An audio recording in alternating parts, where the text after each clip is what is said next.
Kia ora, nau mai, haere mai. Welcome to our little global collective here, centered around this brilliant star, Sirius.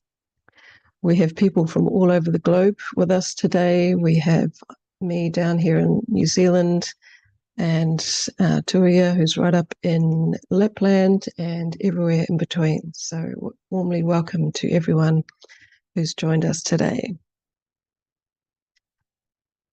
I was inspired to try and see if we could manifest something like this to focus on the star Sirius for two reasons. One is the current conjunction we have of Venus and Jupiter, and in and of itself, it's a beautiful conjunction. The two benefics joined in the sky together, but not only that, they are exactly conjunct the star Sirius.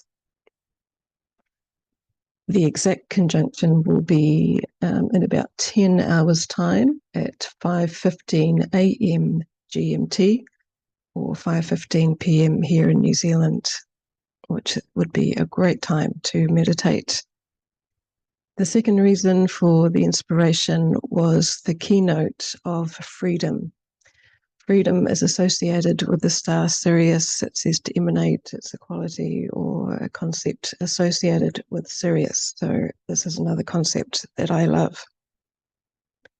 So Venus and Jupiter are shining a spotlight on our star Sirius today. We don't know a whole lot about Sirius, but what we do know is that it's a very important star. It's seen as the higher self to the solar system and thereby our planet, or the monad aspect to us. It's known as the central spiritual sun, the star of sensitivity, the cosmic Christ, and it's said to be the home of the great Blue Lodge on Sirius. My sense is that as we enter more into the age of Aquarius and with the Saturn-Neptune conjunction we have at the 0 degrees of Aries, going into this new energy that it'll become more into the collective, this knowledge, the ancient knowledge of ancient cultures, of the star Sirius and of the constellations and their meanings. So with Venus and Jupiter conjunct the star being two planets in our solar system, it's kind of like a stepping down of the energies from Sirius, so we can try and get a wee glimpse of what these energies are all about. It's said that the energies of Sirius are not really available unless someone is of a higher degree of consciousness. But with the spotlight shining, we can try and get a sense of what that energy is like. And I'd like to sound the note, perhaps, of a possible conference centered around Sirius this time next year. So a little seed there, if there's interest and inspiration for this. So where does the knowledge of Sirius come from, and why is it important? We see it in the Ageless Wisdom teachings, firstly from the writings of Helena Blavatsky, who was a pioneer in bringing the trans-Himalayan wisdom from the east to the west. She wrote about it in The Secret Doctrine.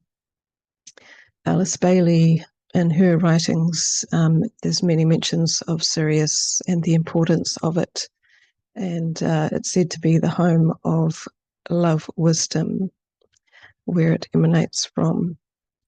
Many ancient cultures had Sirius as important and as central to their culture and understanding, particularly those of the Mayan and the Egyptian.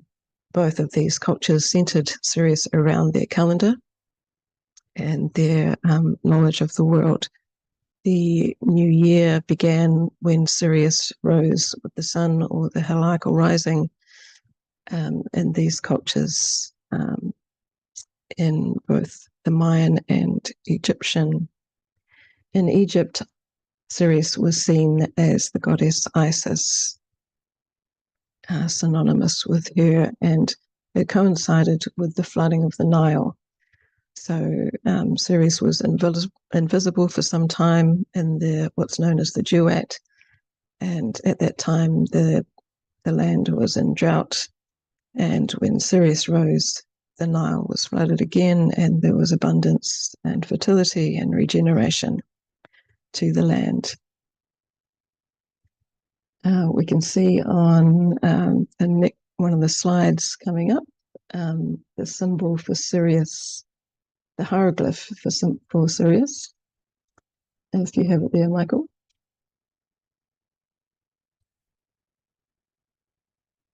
So on the right is the hieroglyph for Sirius.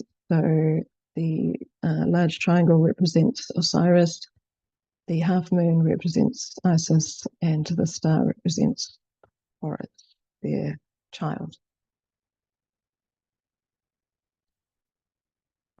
Sirius is also known as the dog star.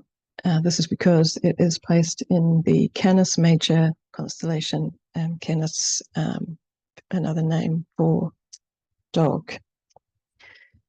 Another ancient culture that had intimate knowledge of the star Sirius are the Dogon. They are an African tribe, and before astronomers knew about the system of Sirius and the binary system, the Dogon already had it within their culture, within their religious understanding. And you can see a correlation here of one of their drawings and the astronomical diagram of the orbit of Sirius A and B there. So this was written about by the researcher Robert Temple, and it's a fascinating read. It was rather controversial with some of the speculations that he made, but he really introduced the knowledge that the Dogon had.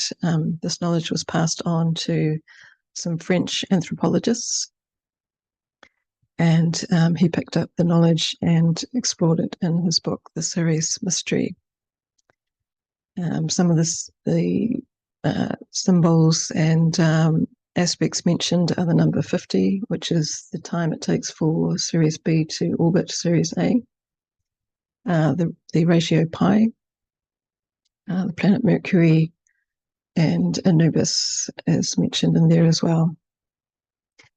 And there in the written material, there's a video of him giving a talk on the subject, which I recommend to watch, or you can access the book. And he brings in science and symbology and mythology into his suppositions.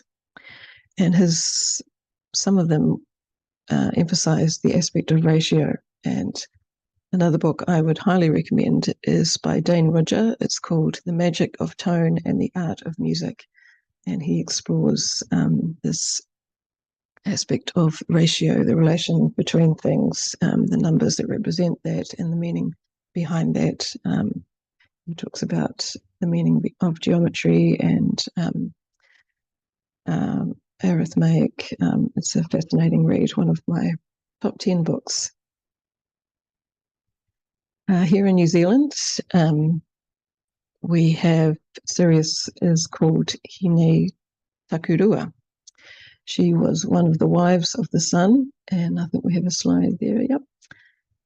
She was one of the sun's wives, and she was known as the Winter Maiden. You can see her on the right there. Totoro is the Orion's belt. Huanga up the top there is Rigel. Korpu is Venus, and Matariki is the Pleiades.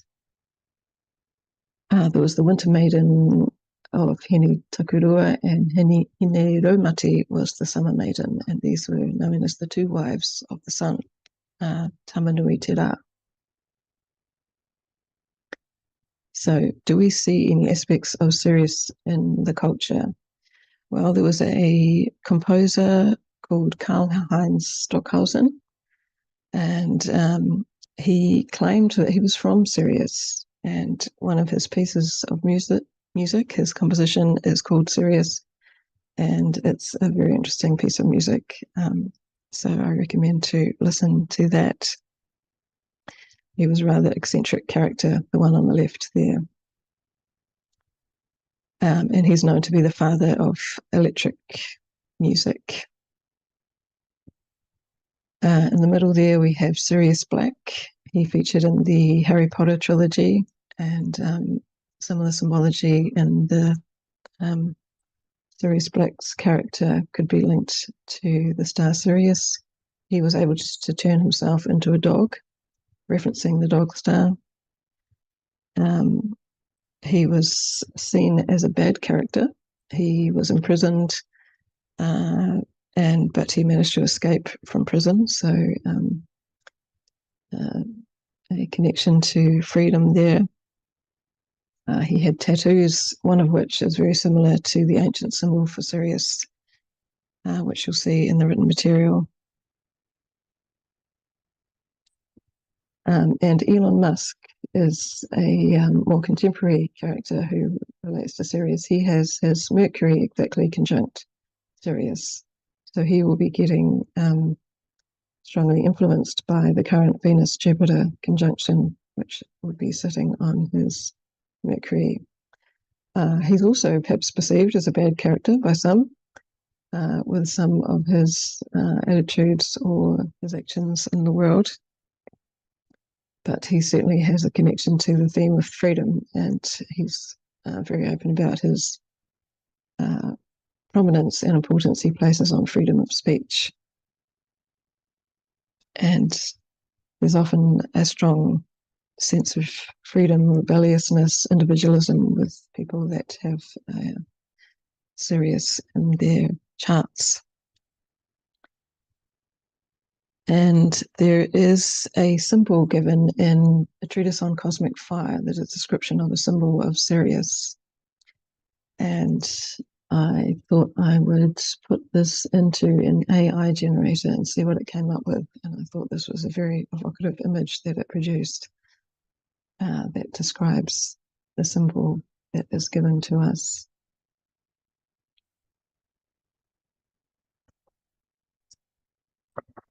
So that's a little brief overview on Sirius. You can read more in the written material, which will be posted at the end of the webinar. We have Antonella Nobilio. She is from Italy.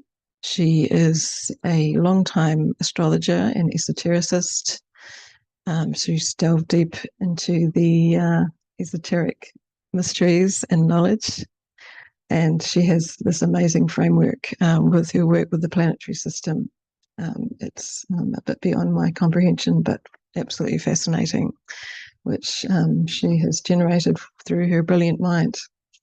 And she is going to share with us her thoughts and what she was inspired to talk about on Sirius, and her talk, which is Sirius and Leo. So welcome, Antonella, over to you. Thank you, Catherine, and welcome all, and thank you for inviting me to dive into, again, to this Leo-Sirius combination and relationship. So I share my presentation. Yes, as Catherine said, this is the work of a group, actually. The planetary system you can find online in 4 languages. We try to celebrate the main conjunctions and relationships of the heavens with articles and seeds for a new culture and civilization. Okay, so we are still ignited by the fiery energies of the Sirius Leo Festival, the major monthly festival of the New World religion dedicated to the task of making contact via the hierarchy with Sirian force. So we can approach and contemplate this main direction of the soul of the solar system and of the soul of the earth also, second ray, as one planetary server, as the new group of world servers is the planetary Ajna center. And so in this main solar festival of the New World religion, we govern from the heart, one with all hearts at any level, human, planetary, solar, and cosmic. Together as one, we are absorbing, apprehending, and anchoring greater dimensions of freedom and fiery love. And I will start with some symbols about Leo. And this is more than a poem, it's like a ritual. I don't know how to call it. It's a ritual presentation of the 12 signs that one great disciple, Italian disciple, Antonella Sabrini, wrote using the Masonry symbols and dedicating this wheel of the evolution of consciousness, which is the zodiac, to rebuilding the sanctuary of human life. So let's dive with our hearts as one in these symbols. I am that, and that I am. The temple is covered. It is a refuge, a place to stop. Here men will gather, yet this is not a goal. Having here come, men will have to reorient and choose the new direction to march. Where will they go? Not to the west, from whence they come. There are no other doors in the temple. The temple doesn't serve the purpose unless it shows to man the only true way of salvation and liberation, the one rising straight to the zenith. Thus, the builders carve in the vault at the center a large hole, an eye on the heaven, a pupil.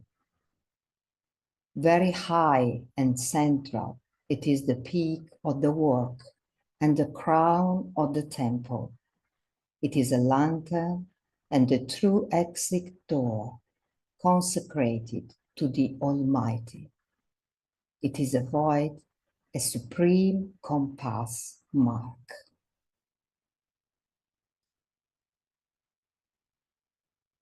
So this direction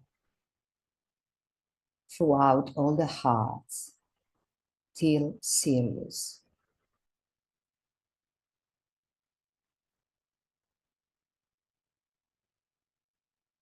Let's reassert some quotes that I'm sure many of you already know and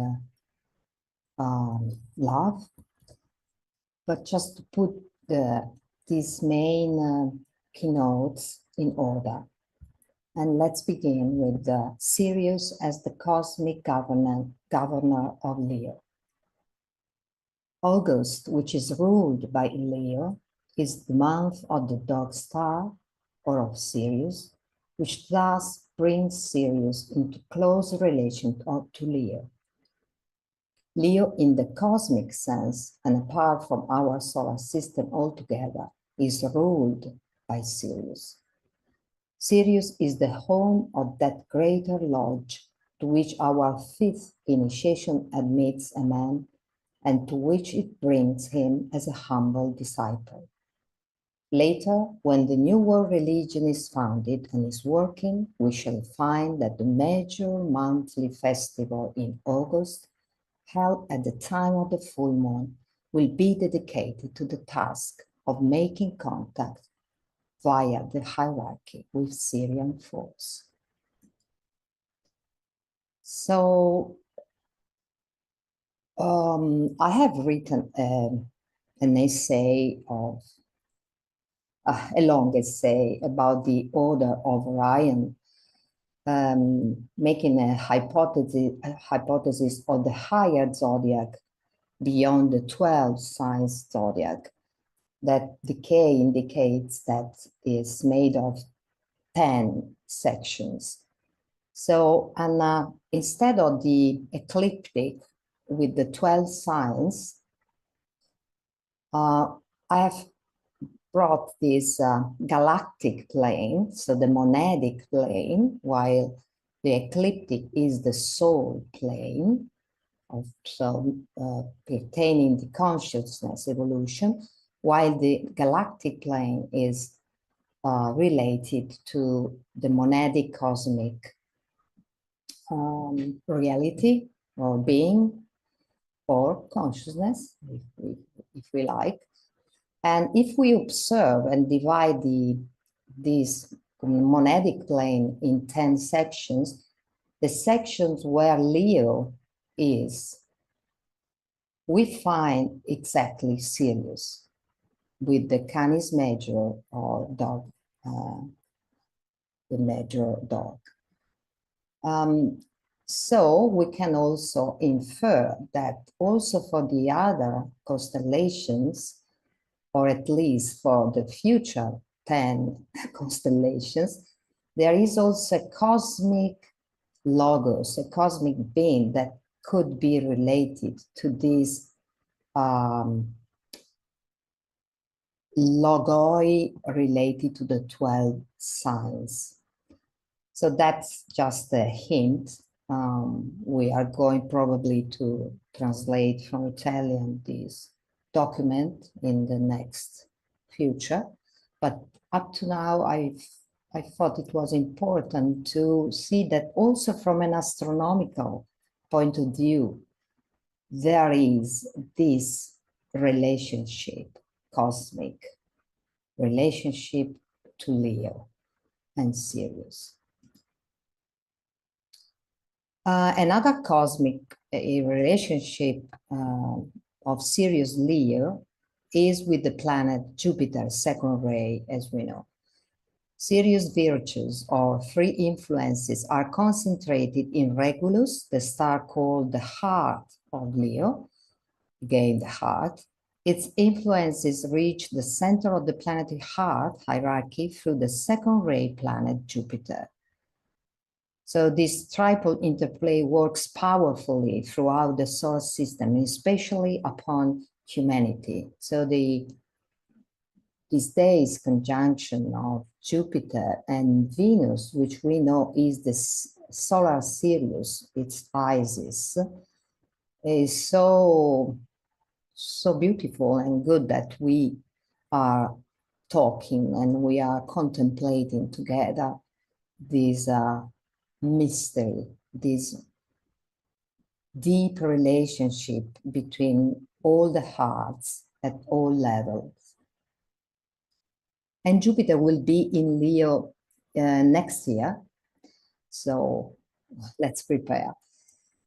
Another relationship with Sirius Leo is the combined influences of Sirius Leo and Uranus, which we know is veiled hierarchically by the Sun as ruler of Leo, have been necessary to foster and produce the conditions that will enable humanity, firmly guided by the hierarchy, to take the first initiation and give birth to the Christ, revealing to the light of day the inner spiritual man, the soul. When, as now, Uranus, veiled by the Sun in Leo, adds its power to the other influences, and at the same time the seventh ray is in great activity on Earth, the necessary energy is available to precipitate the initiatory crisis and bring about a great rhythmic awakening. Humanity is now ready for the test and the embrace of fire that precede the first initiation. And interesting to remind that Uranus was in Leo last time in 1950, from 1956 to 1962, and will be again in 2039, 2046. And I found also interesting to present you the etymosophy, the wisdom of the etymon, of the Sanskrit name of Leo, Simha, and of the Latin Leo, Latin name of Leo.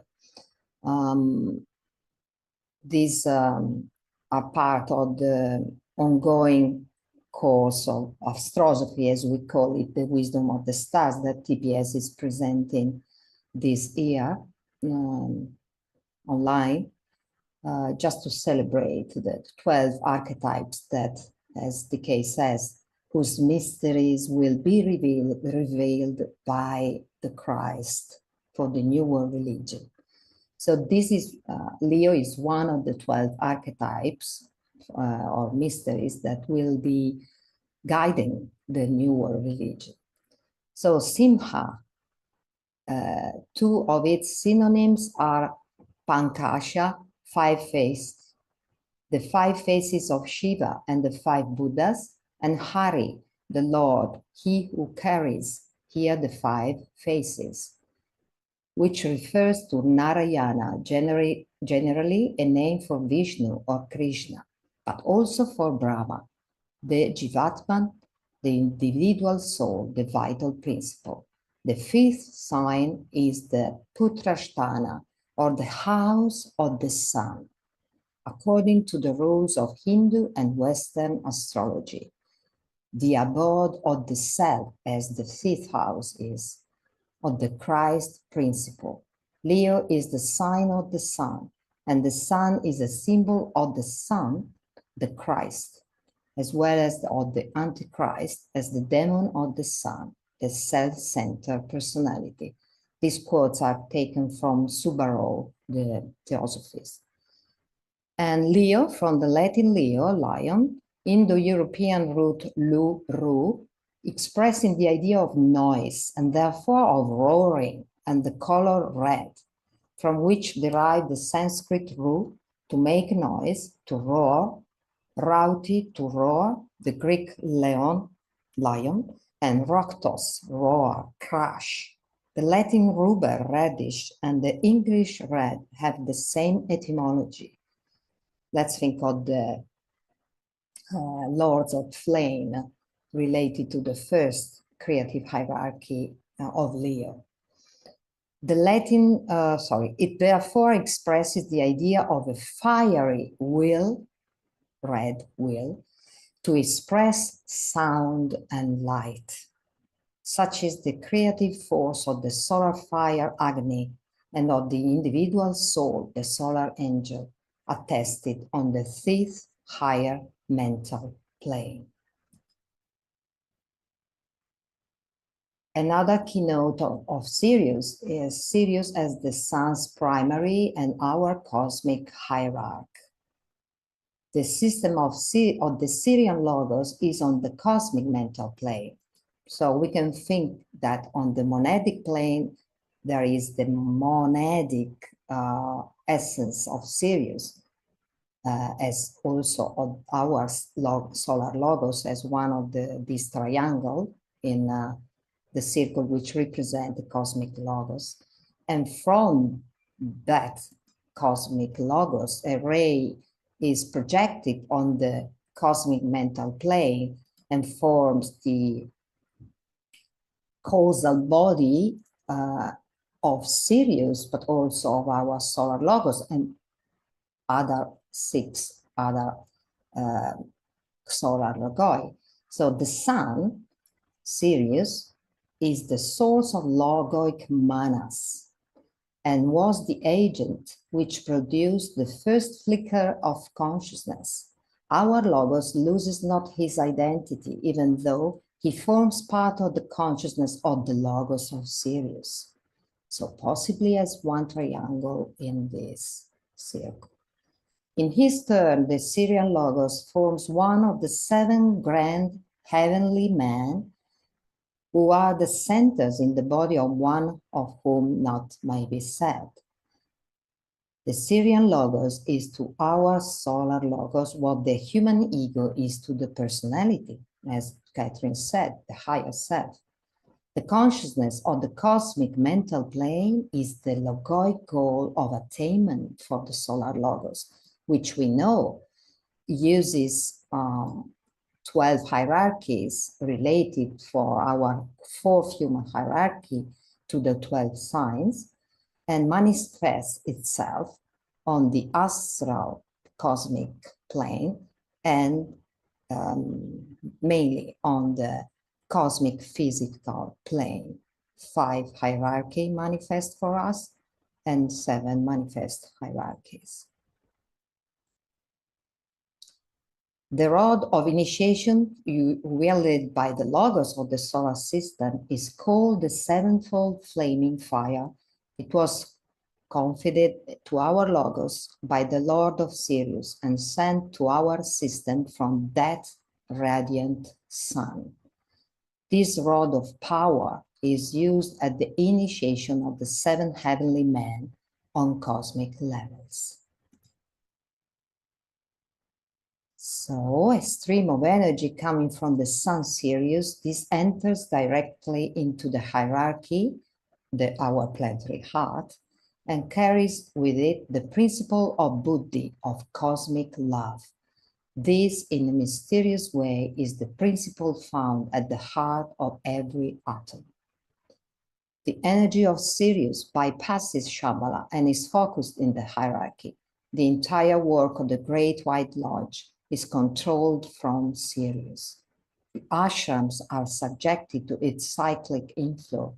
The higher initiations are taken under its stimulation, for the principle of buddhi, of pure love, wisdom, must be active in the heart of every initiate prior to the initiation of the great decision.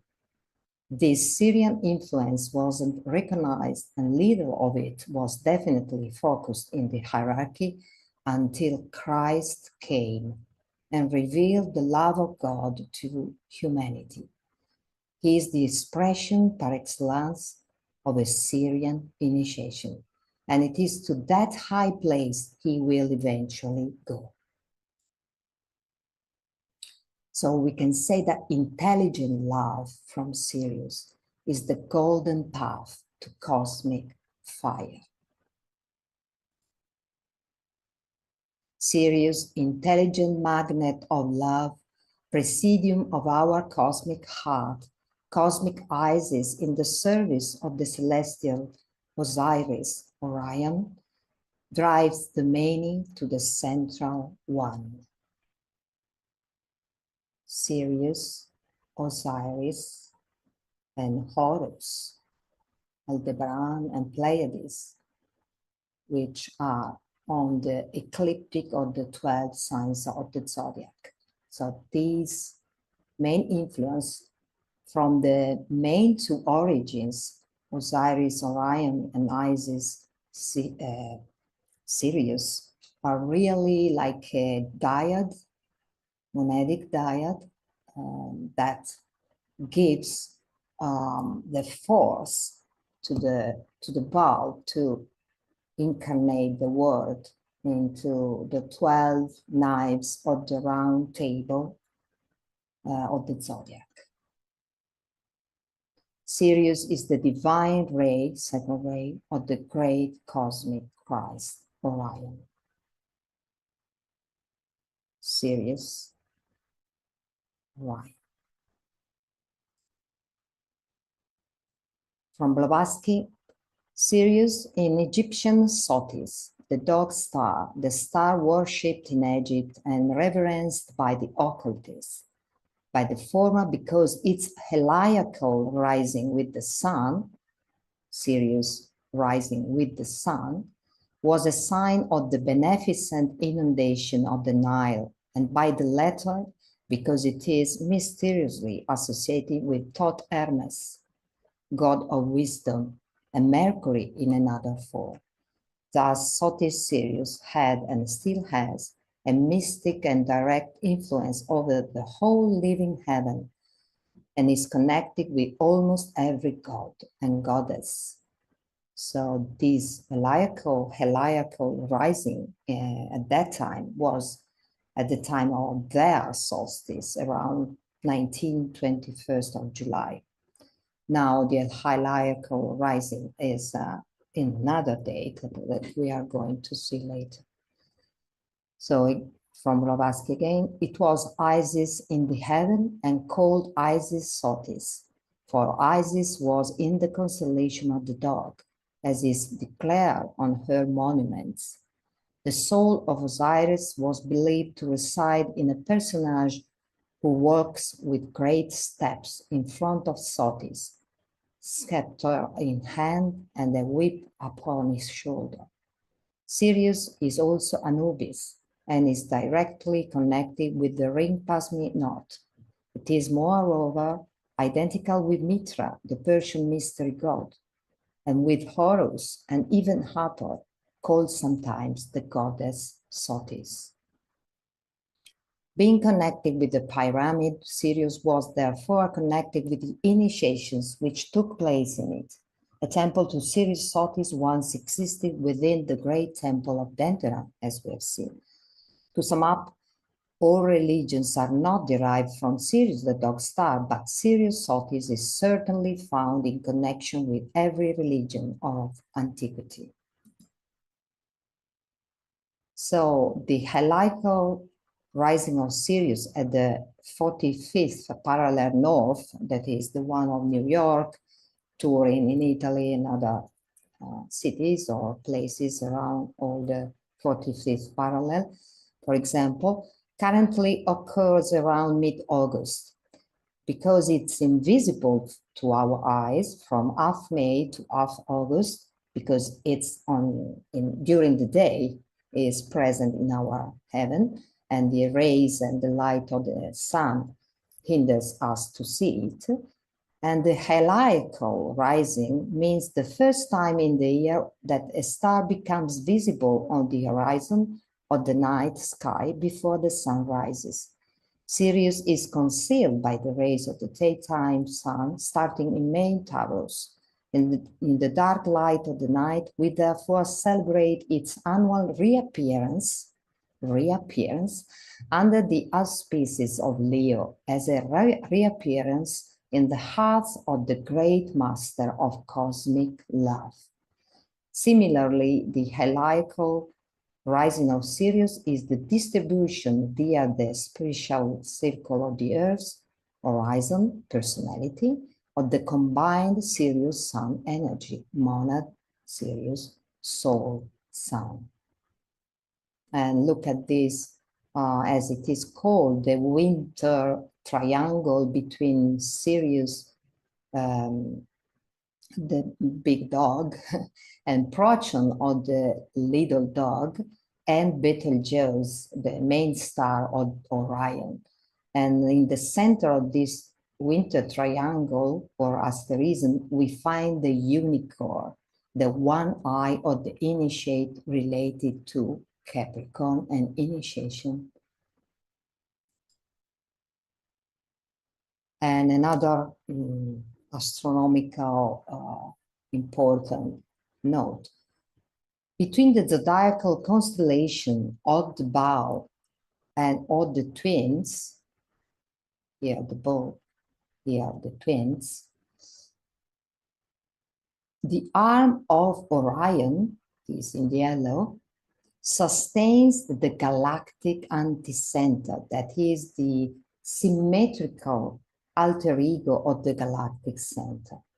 This place of command between the Milky Way and the ecliptic, because it is exactly the intersection between the solar soul plane and the monadic galactic plane, this place of command between the soul and the monad is veiled by the symbol of the head of the cosmic Christ, associated with the Sirius-Gemini relationship, the two columns that hold the head of the cosmic Christ, as the case says. That magnet with two pillars of the intellect of love, loving intelligence or intelligent love, that underlies every manifestation of our current second solar system. So opposite to the galactic center, between the Scorpion and the Archer constellation. In the Egyptian mysteries, Orion corresponds to the celestial Osiris, who presides over the kingdom of souls, to which every pharaoh Horus ascends through the southern star Al-Nitak of Orion's belt, the three kings, to become immortal and rejoin the heavenly father, monad, together with his consort, the mother, Isis, Sirius, soul. So the southern way from the pyramid of the king and of the queen were just directed to this Orion's belt, Al-Nitak star, and Isis, Sirius for the queen. Gemini is the entry point for the cosmic energy coming from Sirius, the son of the Great Bear, and Pleiades, the primary or higher ego of our sun, the cosmic manas, which carries buddhi or love wisdom, intelligent love. And Blavatsky is very clear in saying that we cannot reach buddhi, only we reach buddhi through its vehicle, which is manas, love through intelligence. So here we can say that the monad or the solar logos is Orion or Osiris. The soul of the solar logos is Sirius, Isis, and the personality of the solar logos is our sun and Horus. Another keynote is Sirius as the brilliant star of sensitivity. Sirius is the great star of initiation because our hierarchy, an expression of the second aspect of divinity, is under the supervision or spiritual magnetic control of the hierarchy of Sirius. These are the major controlling influences whereby the cosmic Christ works upon the Christ principle in the solar system, in the planet, in man, and in the lower forms of life expression. It is esoterically called the brilliant star of sensitivity.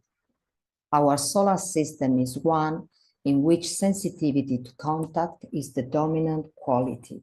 It is in process of becoming cosmically aware. It is driven by need and environing cosmic circumstance to develop love wisdom.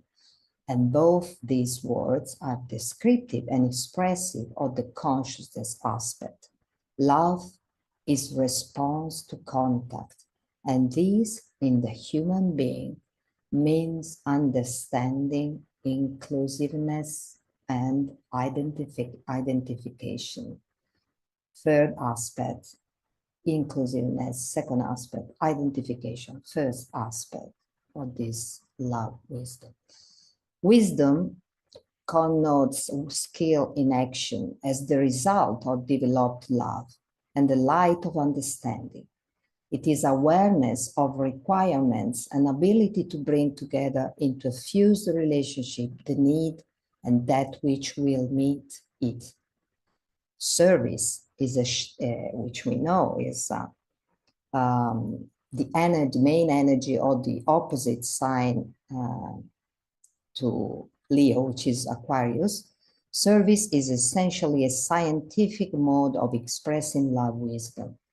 The evolutionary process from the standpoint of the ordinary human being is to make the non-sacred planet, our Earth, responsive to cosmic impacts, thus bringing more interrelated and inner integration into the logoic body of expression to eventually become a sacred luminary as well. The heliacal rising of Sirius on the horizon is a sign from the sacred depths of cosmos to the sacred sphere of appearance of the resurrection on earth, of the sensitivity of the heart. So we can imagine that from Sirius, from this monadic point of tension, through our sun and this heliacal rising, which was giving the birth to the year cycle for the Egyptians. Now it occurs in August, around the middle of August. So in these days, and this is a sign that all the planes are touching, are in contact, and the unity, the union between modern and soul on the horizon of our personality, of our earth, is releasing its energy of love, of freeing, liberating love, let's say. And it's interesting to note that not only Leo is related to Sirius, but 7 signs are related. So all the crosses are, of course, related to Sirius. So as we have seen, Sirius presides over Leo from a cosmic point of view, but distributes cosmic love in the solar system through Gemini, the head of the cosmic Christ, and the hierarchy. Reaches the hierarchy and every disciple heart through Pisces and the planet Uranus. Is the star of sensitivity that dominates the 4th human hierarchy through Scorpio and the fixed cross. And it is the star of Mercury and the Buddha, which prepares humanity for the first 3 initiations. And then through the Capricorn-Cancer axis and the planet Saturn stimulates sensitivity and the probationary path in humanity, thus exerting this cosmic pull, especially at the time of the solstices, which are ruled by the Capricorn-Cancer axis. And then in association with Virgo, the Great Mother, nurtures the growth of Christ consciousness. And the last note, Sirius in close relationship with Sanakumara. This great sun, which is to our solar logos what the monad is to the spiritual man, the soul, has a peculiar part to play where our earth is concerned. It might be considered by those with a sound sense of occult proportion that our tiny planet with its planetary logos, one of the imperfect gods of this secret doctrine, would be too small to enter in the slightest way into the consciousness of that supreme illuminate entity, who is greater even than our solar logos. Such, however, is the case. There is a relationship of very ancient date between our Lord of the World, Sanat Kumara, and the Lord of Sirius. And this exists in spite of the fact our planet is not a sacred planet. It might be added that our planet is in the immediate cycle, rapidly passing out of this category and on the inner planes, and is subjectively considered is a sacred planet. So it's already expressing at some level his or her second ray soul. From Sirius comes both the law of karma and the energy of liberation. It is the principle of freedom which lies behind the spirit of death and forms the motivating power of that great releasing agency. It is that which provides a pathway of power between our hierarchy and the distant sun Sirius, and gives the incentive towards the culture of freedom or of liberation, which motivates the work of the masters of the wisdom. It is that which produced the ferment and the vortex of conflict in far distant ages, and which has been recognized in the present through the results of the law of evolution in every kingdom in nature. The law of freedom is the law of which the three cosmic laws, the laws of synthesis, attraction, and economy, are only aspects. It is responsible for his,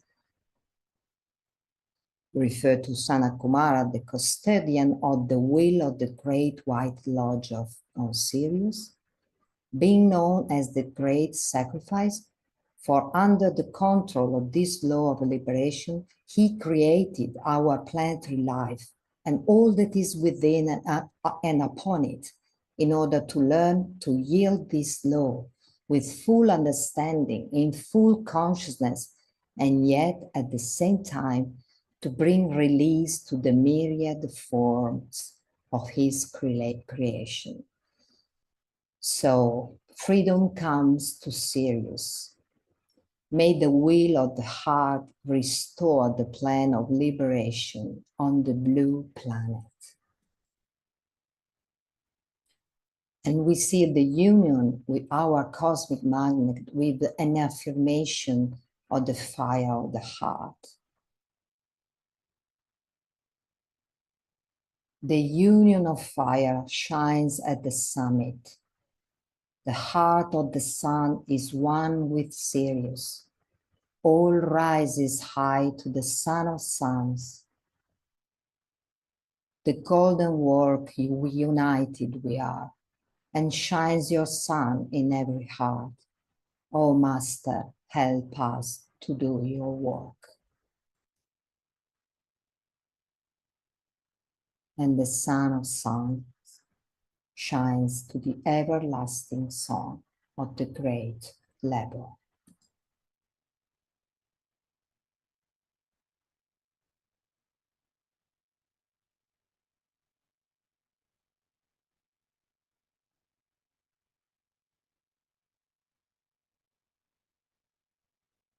Thank you.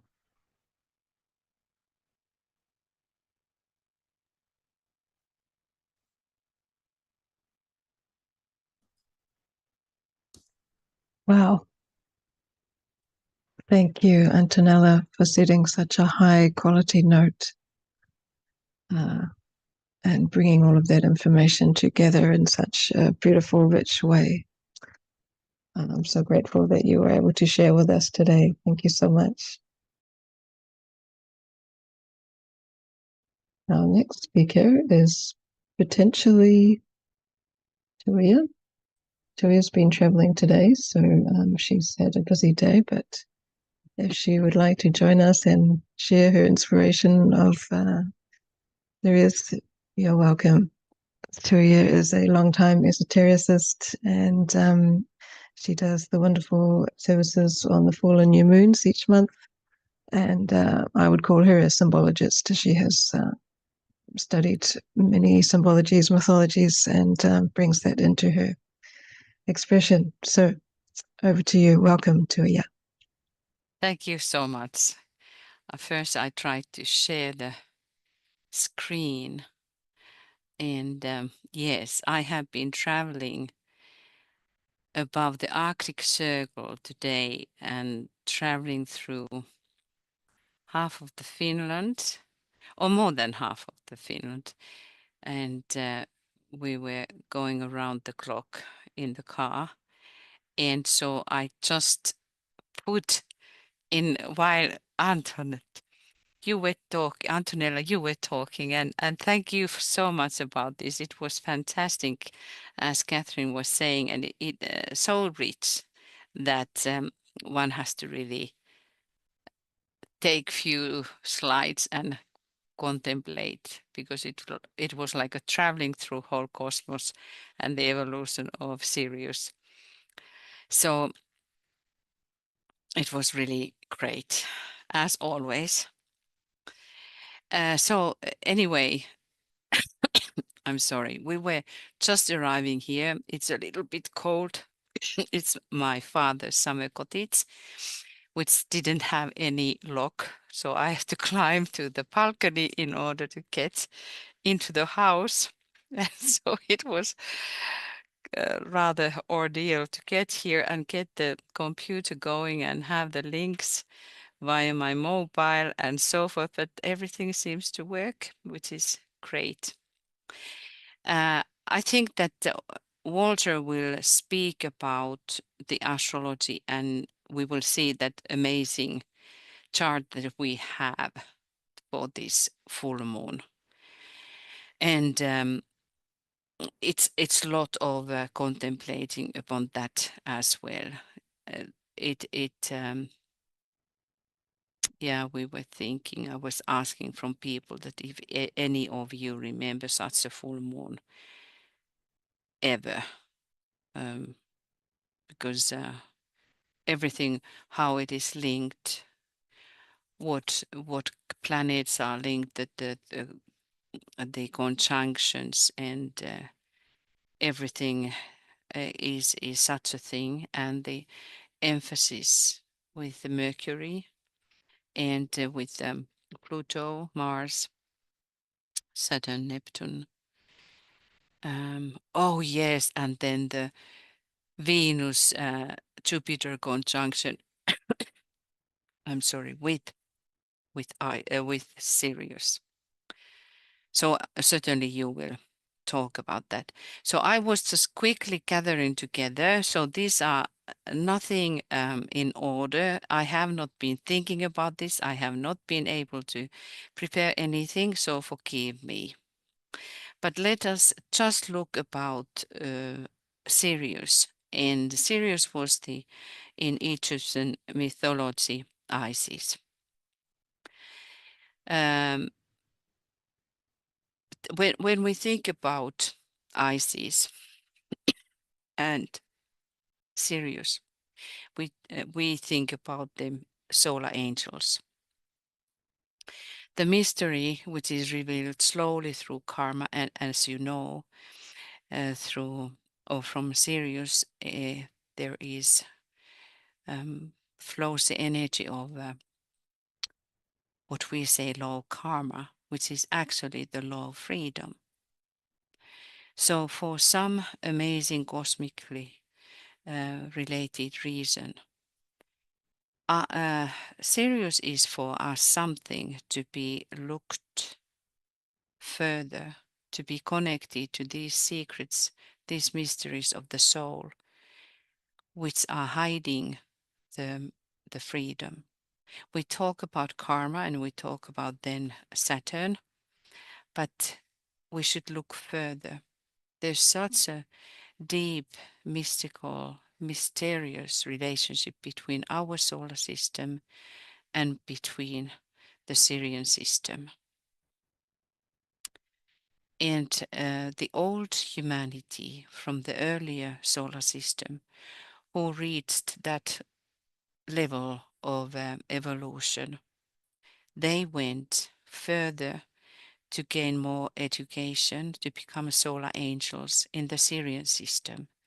So those solar angels, our solar angels, so-called our solar angels, are the ones who are or who is the old humanity in early solar system.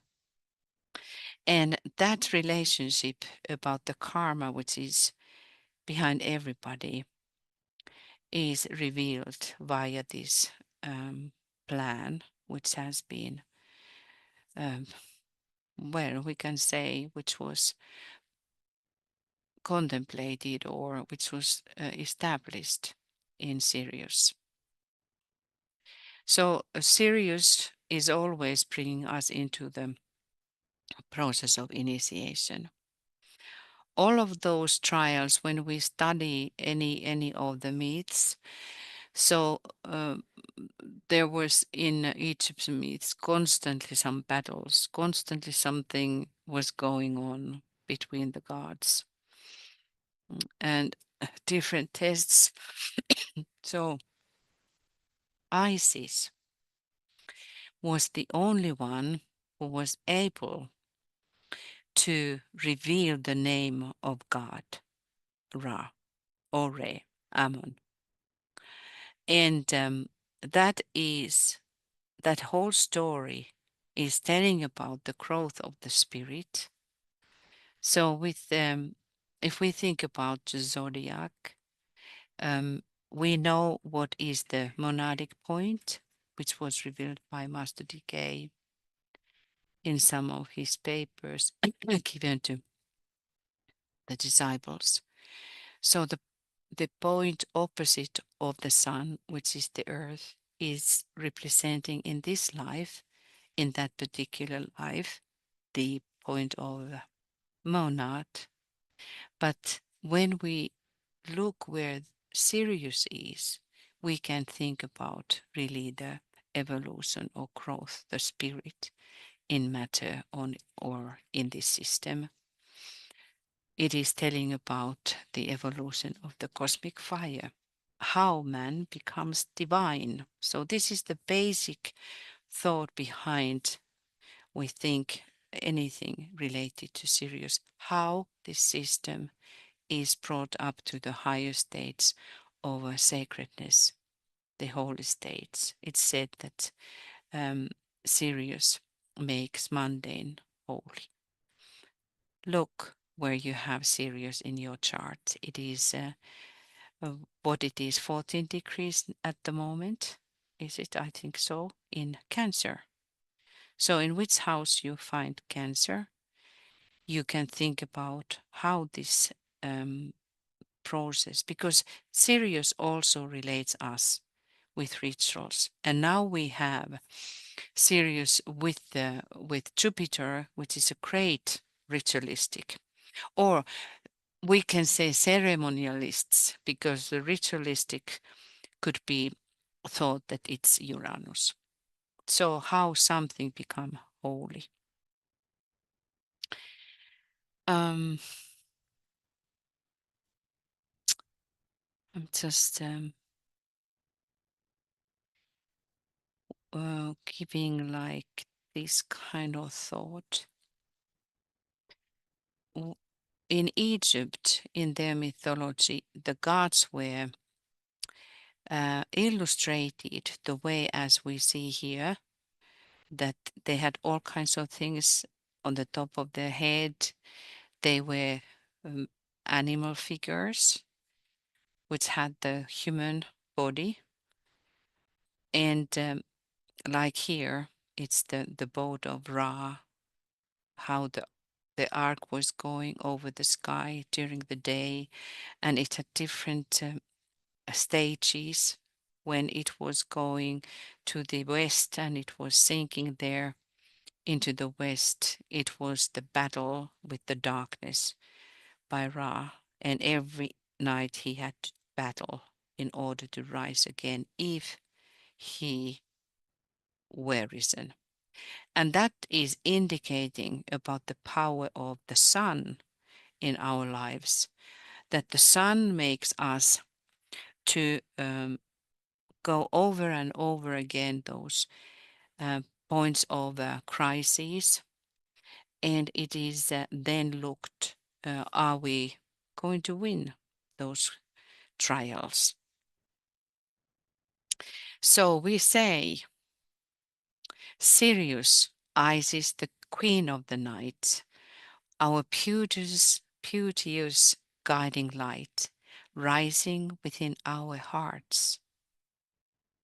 Bring the dawn of the new birth upon us, the garment where with you clothed us will endure. The garden of this earth we shall once again make manifest, and the mission we began so very long ago shall be complete. And this mission, we think about the solar angels who were descending from Sirius. So there is this, in that descent, there is this mystery of the mission that everyone is veiling. Behind everybody, we have that mystery of the self, and we will look upon that symbolism. So, so we have the image here. Oh, sorry. Where we have Mary and Isis, Isis on the left and Mary on the right. And we have exactly the same symbolism. Tibetan says the Virgin was the founder of the matriarchate, which then dominated civilization and to which various myths and legends bear evidence and which have come down to us concerning Lilith, the last of the virgin goddesses of Atlantean times. Well, Lilith has been gaining this kind of a dark connotation as well.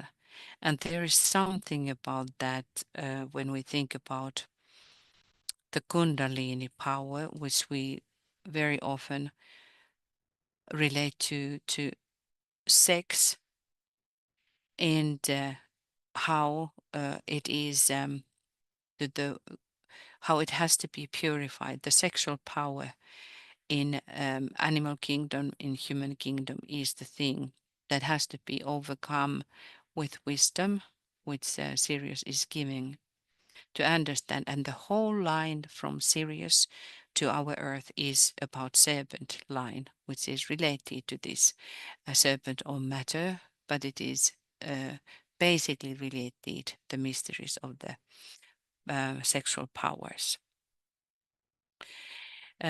These three goddesses, Eve, Isis, and Mary, they are of peculiar and significant importance where our civilization is concerned, for they embody in themselves the symbology of the entire form nature, which when integrated and functioning as a whole person, we call the personality.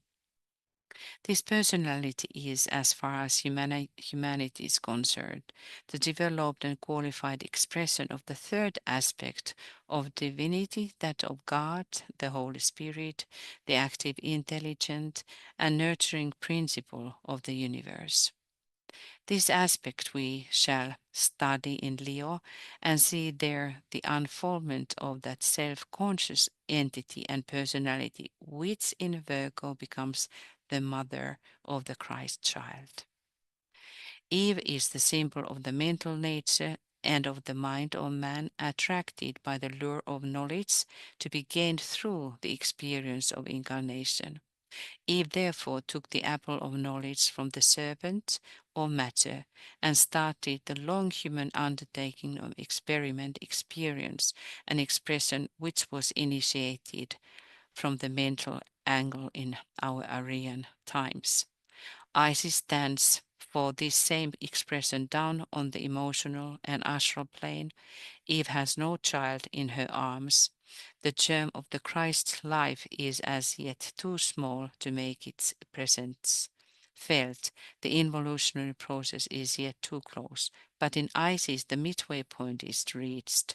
The quickening of that which the desire of all nations, as it is called in Bible, has taken place, and Isis consequently stands in the ancient zodiacs for fertility, for motherhood, and as the guardian of the child.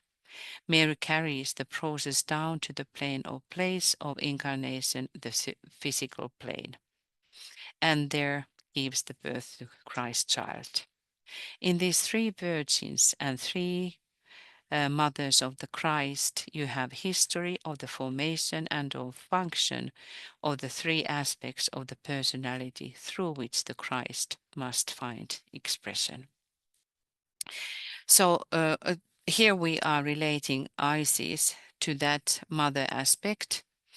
And it is interesting how we have this similar symbolism that both of them are veiled.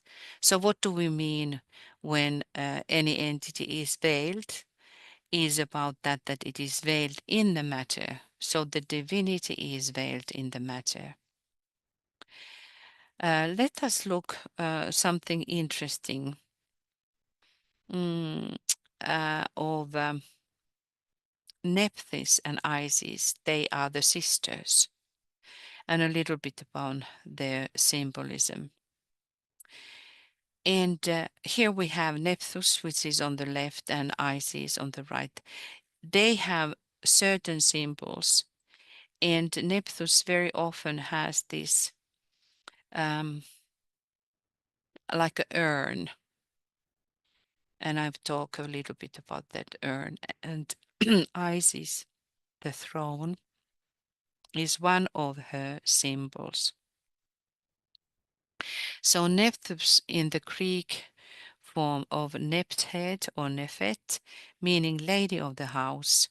She was the daughter of Re or Ra and Nut, the great mother, the sister wife of the evil god Seth, and the sister of Isis and Osiris.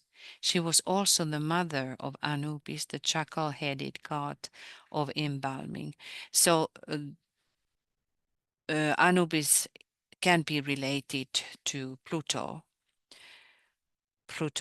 energy. So it is Nephthys is really bringing the mystery of Sirius B.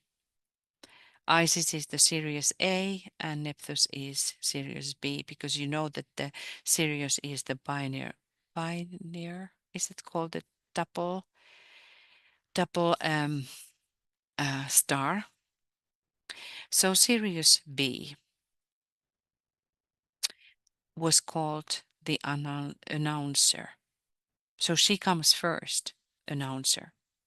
The star Mirzam or Beta B Canis Major was often combined by the Arabs with the star Beta Canis Minor, Gomeisha. These two beta stars together were titled the Announcers, heralding the coming of Sirius, the biggest star in the sky, because they rose before Sirius in the night sky. In the plural, they were Al-Mirzamani, or as Al-Mirzam, Al-Shiravine. The two Syrian announcers announced the immediate rising of the still brighter Sirius. It's like that the Sirius B is announcing what is to become, so meaning the initiator is coming. Here we have some words for Sirius Nephthys and Sirius A, Isis. Sirius B, Lady of the Temple, enclosure. Lady of mansion or mistress of the house. Announcer, the eye. Good sister, friend of the dead, joyful one, sister of the gods. Sirius A, mistress of those who truly see, the lioness, the dog star, the Nile star, star of Isis, the leader of the host of heaven, the shining one, the director, the divine sepet or sopet or sothis, the soul aspect. So then, about Pluto, Anubis, he was the son of Nephthys and Seth. So Seth is the one which is fighting with Horus, and Horus was sun god. So Anubis is the god of underworld. As we talk about Pluto, Pluto is the guardian of the Hades, the underworld. So Horus was the son of Isis and Osiris. Osiris is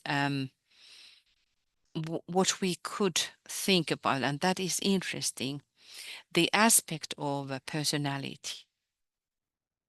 And then the sun is Horus, which is really much relating to the symbolism of the solar angels.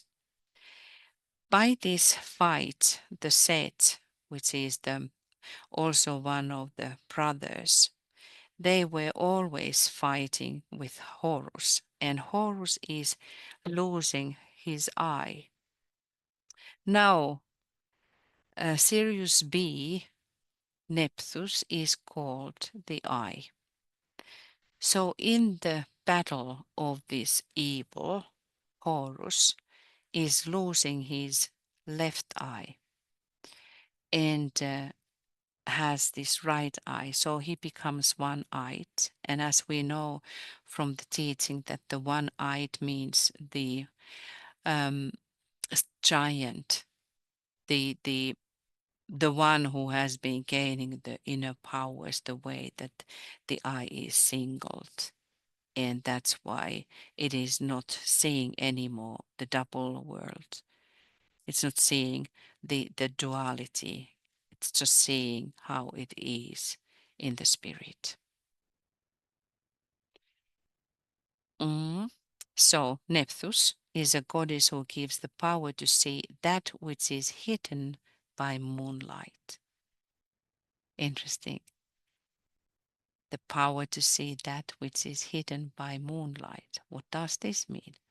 She is a goddess whose unique domain was darkness, or the period edges of the desert. Everything indicating about that what is before initiation. So that Sirius B, according to the myths, is giving for us that impulses to overcome the challenges, or that ring past not phenomenon when we are battling, are we going to be initiated.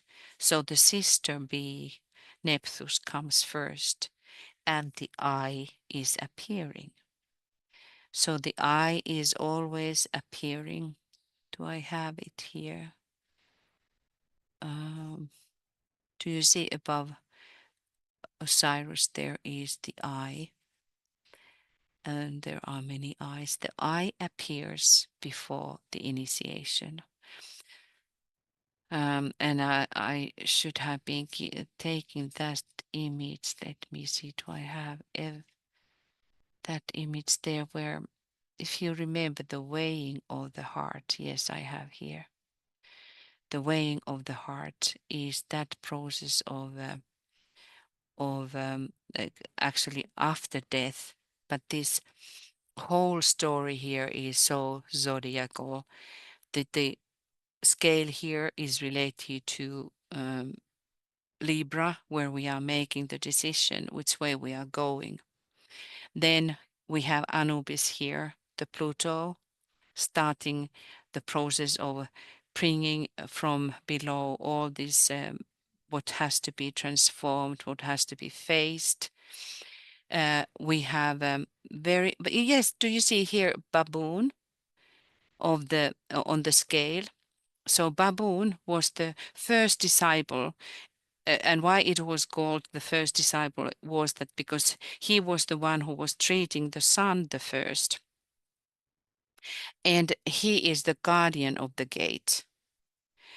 And so Sagittarius is called the guardian of the gate because he is standing before the sign of the initiation, Capricorn. So baboon is there and looking the whole process. Thoth, Mercury, is here writing everything down. So Thoth, the Mercury, is the one principal figure of Lipica lords. Everything is signed or written down. Every single thing, action is written down. And so Mercury does that. And that is Mercury in Capricorn. Mercury here in Capricorn works in that sense. And you have here Amit, Amut, which is this kind of image of the crocodile. But it has the real, the mythical one has different parts of different animals. So that's why it is very mysterious. But sometimes you see that it's only the crocodile. So the initiate, crocodile, but the one which is devouring, this who is going through the process. And again here, do you see you have Nephthys and Isis together, seeing the process. So the energies from Sirius. And then we have here Ba, which is that the bird with the human head, which is the like the double side of the being, and the double is the etheric body. And do you see under there is like a little doorway? So it's always there in the initiation process is these little doors. You see them. And then, so when these 42 different qualities, different gods are questioning, and when he has answered, then the baboon is dropping the feather of truth of Maat. Maat was the goddess of balance, and I will show some pictures there. Dropping, as you see on the right side, there on the scale, and on the left side we have the urn where the heart has been put. And now the truth is going to be weighed. If they are balanced, then he was able to go to the other side, but if not, he was sent back. If the heart was like heavier than the feather of truth, he had to go back, and the Amit was devouring the heart. But then if he was passed, then Anubis started this process of balming, which is about the preparing. Normally you have here a lot of symbolism of the five-pointed star, but Egyptian five-pointed star, which are the energies pouring from Sirius. So the whole process when the one has been died or has been passing this initiation, and the etheric body or the body is transformed into the form that it can take the energy from the sun, and actually energies from Sirius, because these stars are pouring here. But Anubis is leading this process. So Pluto is leading this process of transfiguring, what we could say here, the third initiation. And the real, the last initiation, the fourth initiation, when when Horus is flying to the sun. So that is the fourth decree. And about these eyes,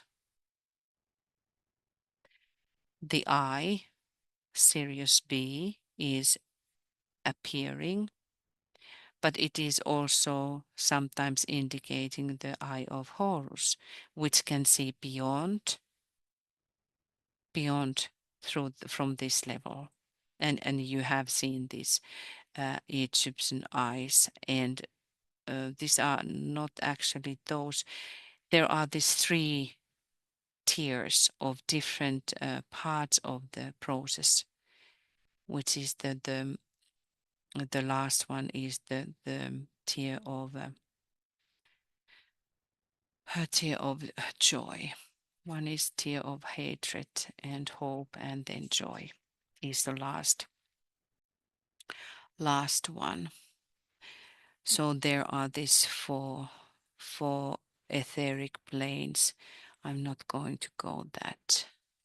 But talking about the eye, what Tibetan says, the Ashna center of the Lord of the world is just beginning to express itself in a recognizable manner through the new group of world servers.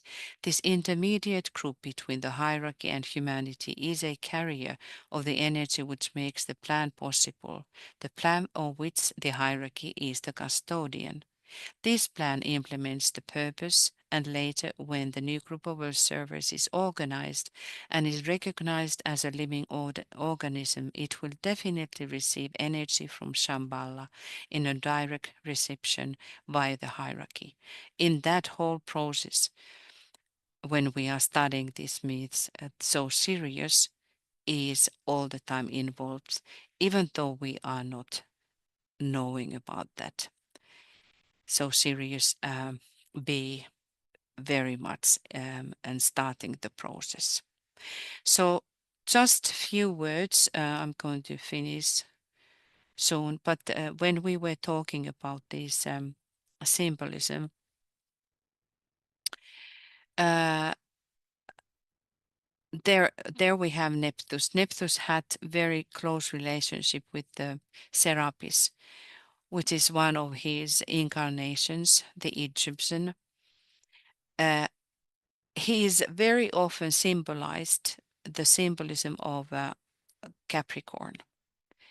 He has Kerberos beside him, and he is also the ruler of the underworlds. But they have this urn, and this urn was about that where the dead was carried, the dead people were carried. So these energies and these functions by Serapis, who is the fourth ray master and now starts his work. He was withdrawn since what it was when he was withdrawing. 19 something. He was withdrawn because he was preparing the humanity and the angel kingdom to meet. And for some reason, we have these Egyptian mythologies related to that whole process about Serapis, but they were always, so he was working with Nephthys in that angle of bringing deaths to life. They were carrying it. And then here on the right is Serapis, and on the left we have Isis, Sirius. So this formation where we have the serpent body is the principle of I-ness. That is the symbol of I. So the head of the human, but the body as the serpent. And you can think about what it is revealing of that serpent line, which is coming from Sirius to planet Venus. And that is what Master DK always says, to study upon these serpents. It will reveal our history. Okay, I'm just then in the end saying about this symbolism, because it's good for all of us to know. Do you see here is one of the symbol? Where is this arc? Or that is actually sistrum. And we have the sun disk, and then we have the feathers, two feathers of Maat.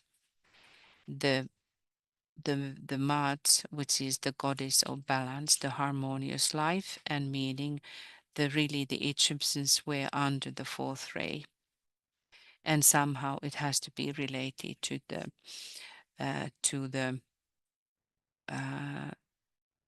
oh, I'm sorry, there was something, I'm sorry.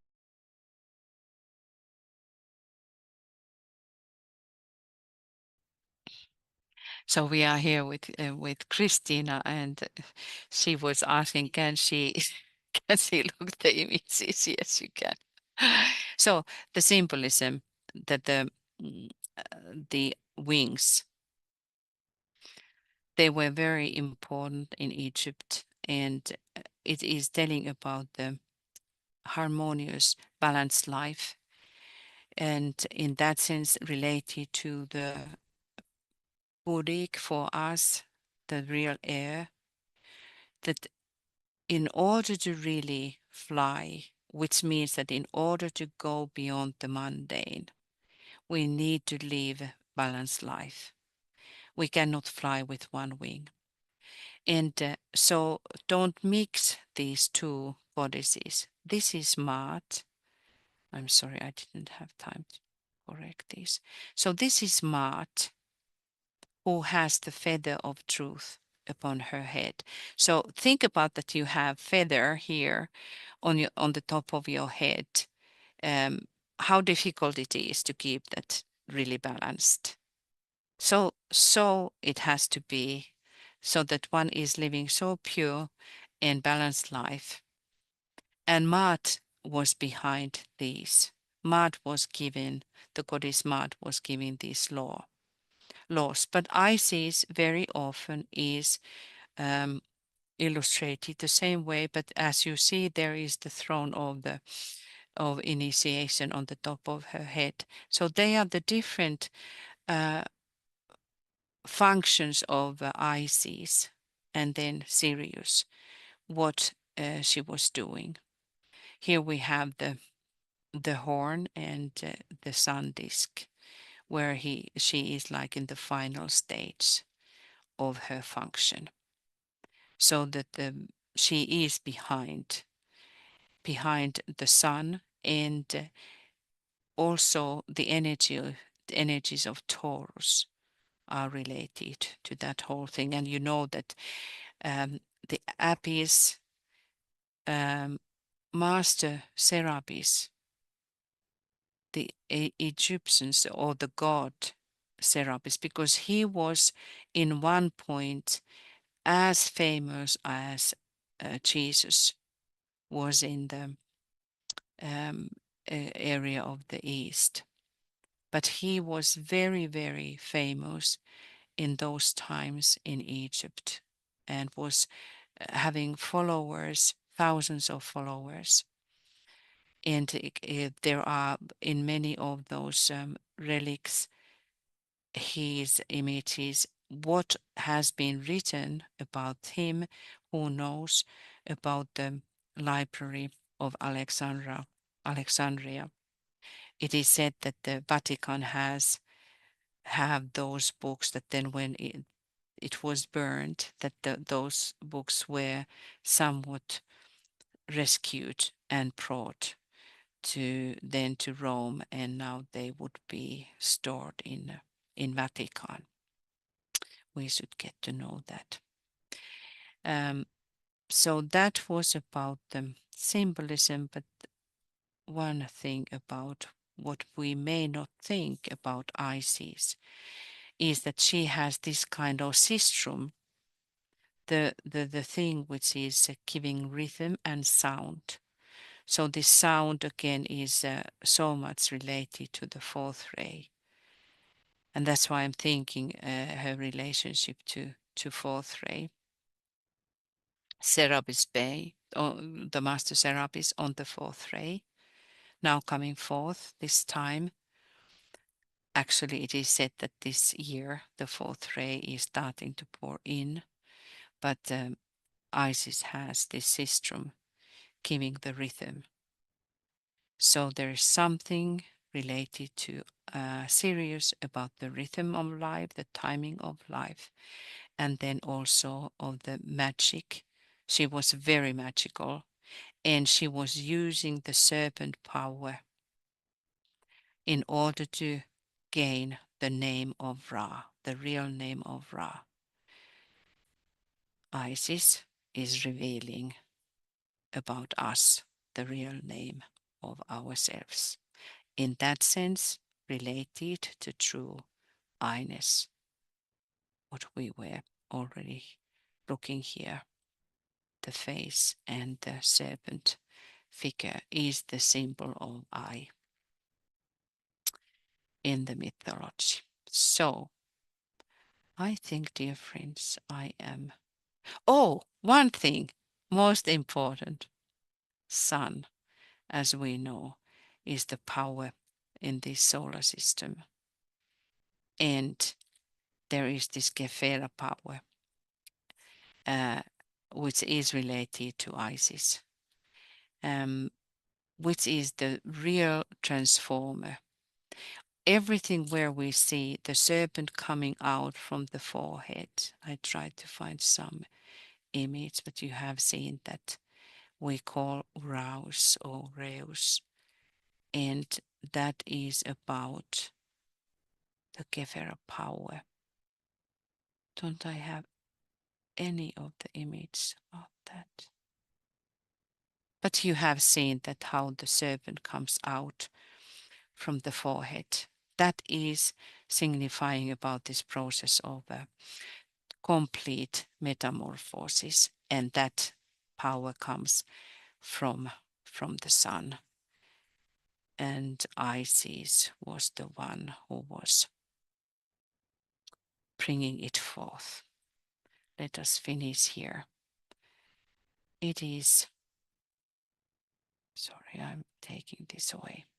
It is I who am the seed of God, which is in you, the Osiris King, the imperishable star, son of the sky goddess, Isis. And that is who we are. Every single personality behind the personality is the sky goddess, Isis. Okay, dear friends, I will finish here. Hopefully you got something what you didn't know. Thank you.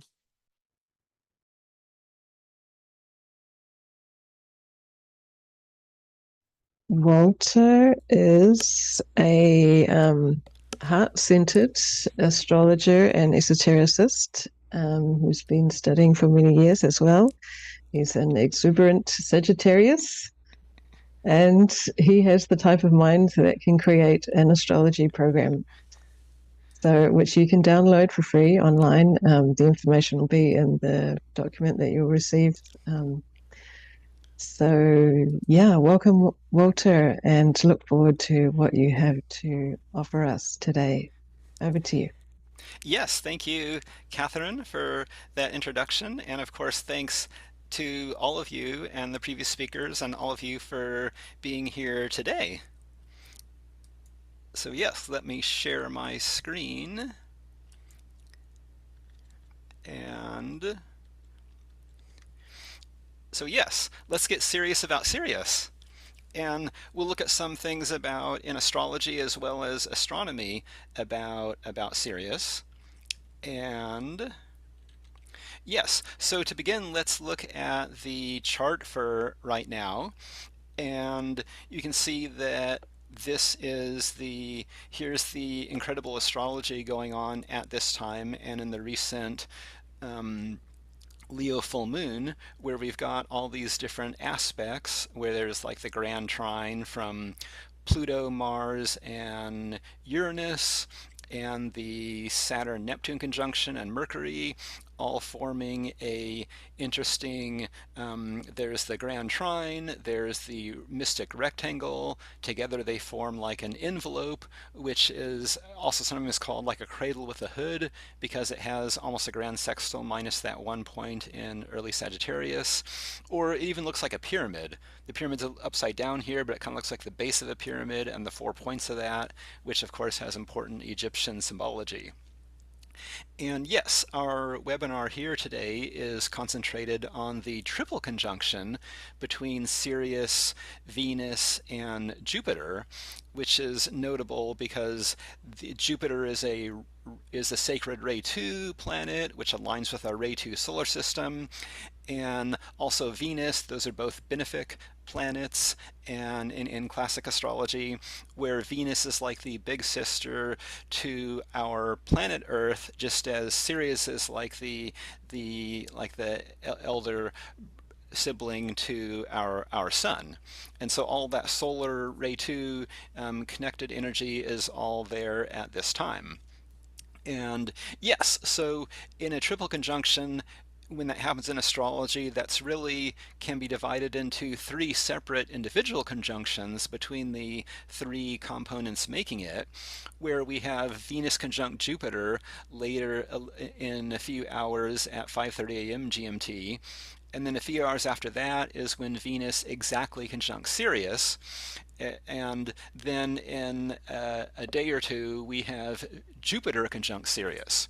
So it's definitely a triple conjunction happening right now, but those 3 events can be also considered to be particular points of intensity during the triple conjunction. And yes, there are some interesting points here that don't just involve the main planets, but also a few other things.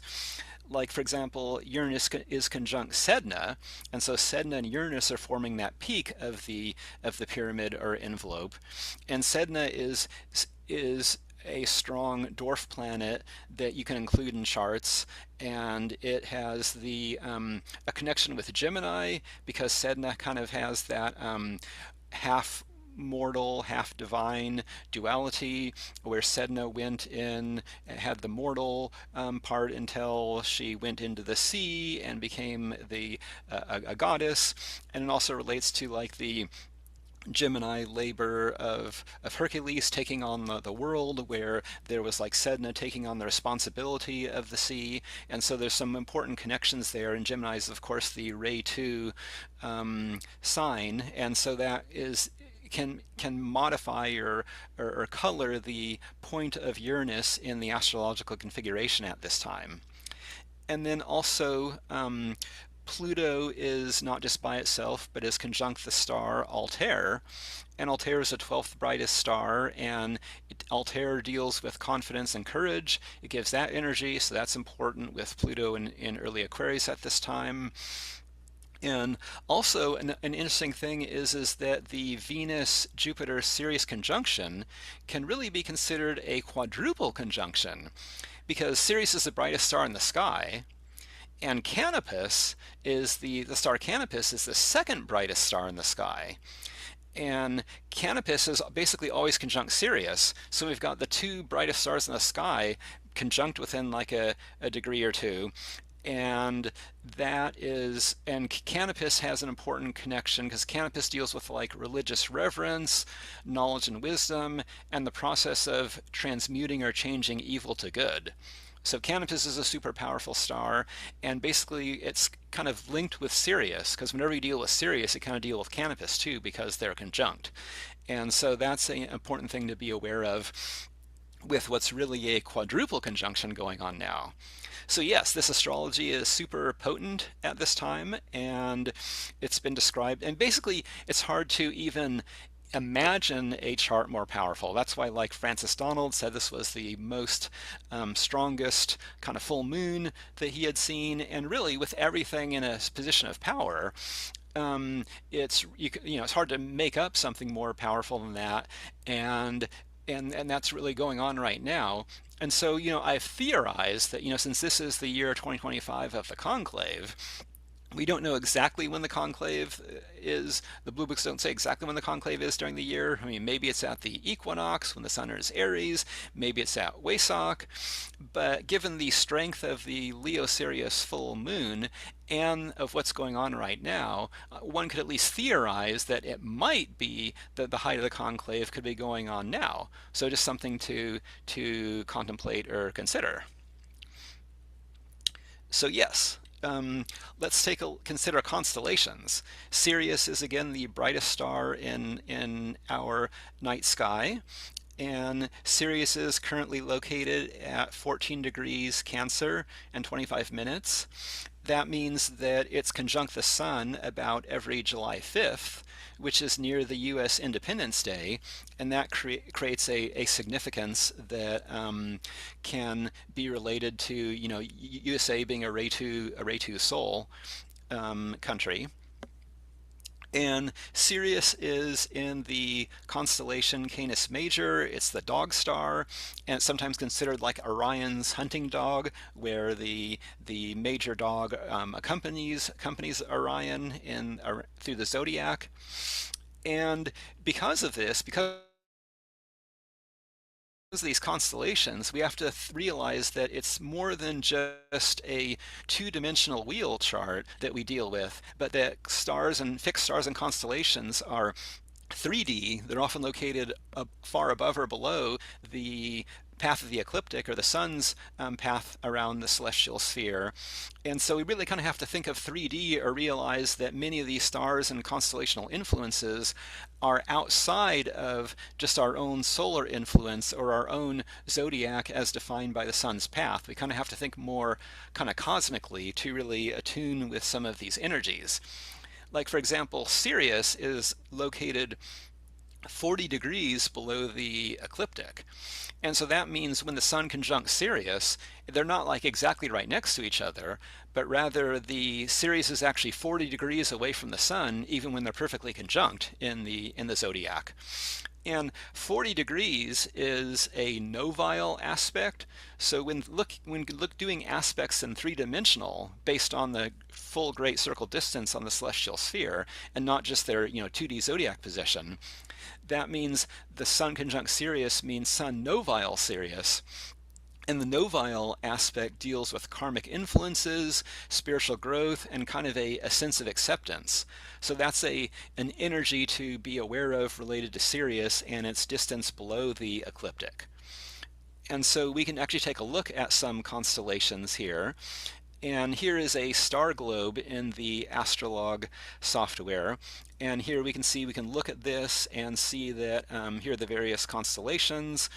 And here's the Big Dipper, there's Polaris, and these signs of the zodiac can be seen here. These are these wedges, so along these green lines, like here is Cancer, like the tropical sign of Cancer, and that leads to where we are here, where here's Jupiter and Venus in Cancer, and here is the Sun in Leo.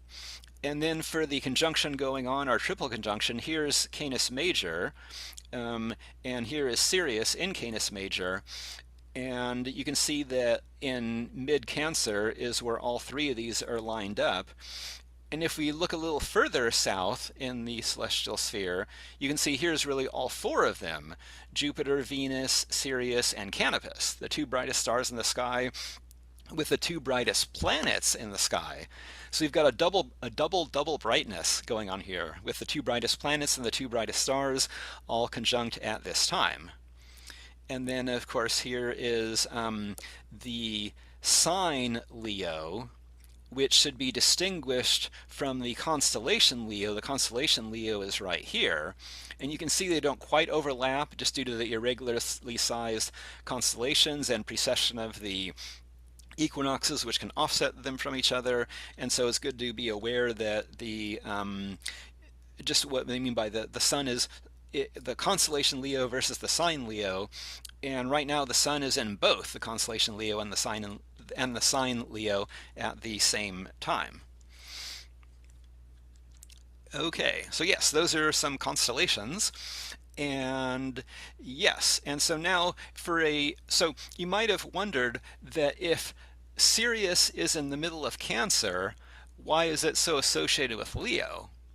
Well, there's a few reasons for that we'll get into. And first, there's some esoteric statements that specifically say that, like this quote: Leo is ruled by Sirius, period. Later, when the New World religion is founded and is working, we shall find that the major monthly festival in August, held at the time of the full moon, i.e. the Leo full moon, will be dedicated to the task of making contact via the hierarchy with Sirian force.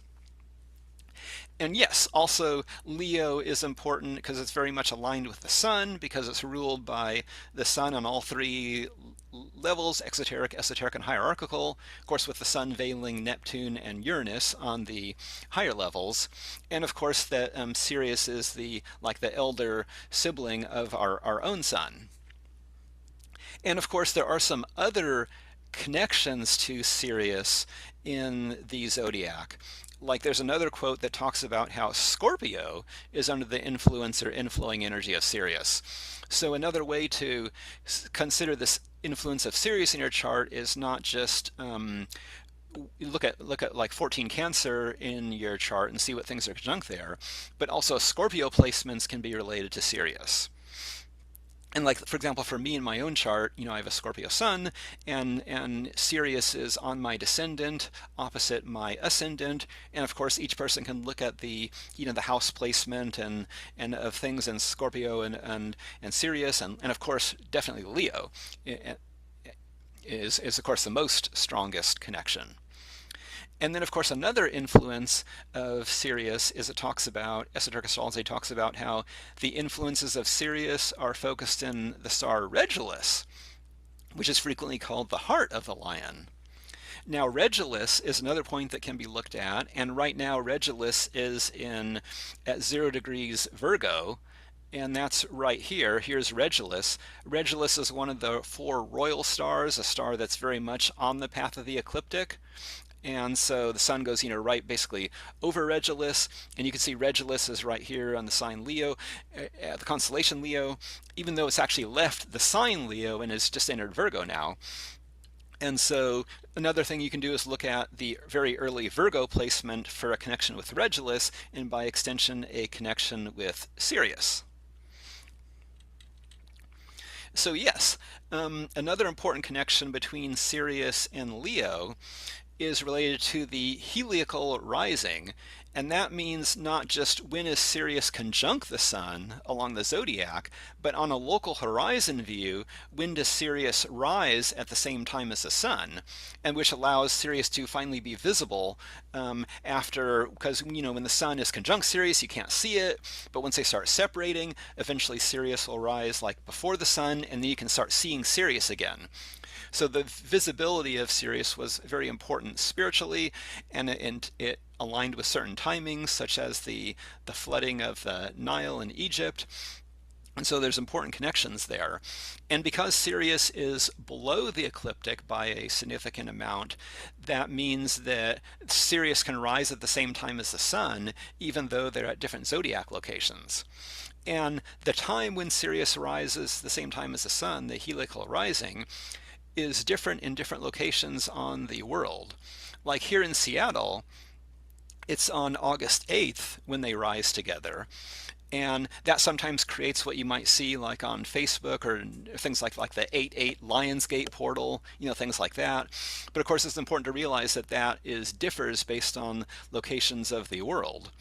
And because, for example, on the equator, when the zodiac is aligned with, when there's not offset or anything, but when the signs of the zodiac are aligned with the sky, then Sirius and the sun are the sun rises the same time as Sirius when the sun conjuncts Sirius. So that happens on July 5th when the sun is in Cancer with Sirius.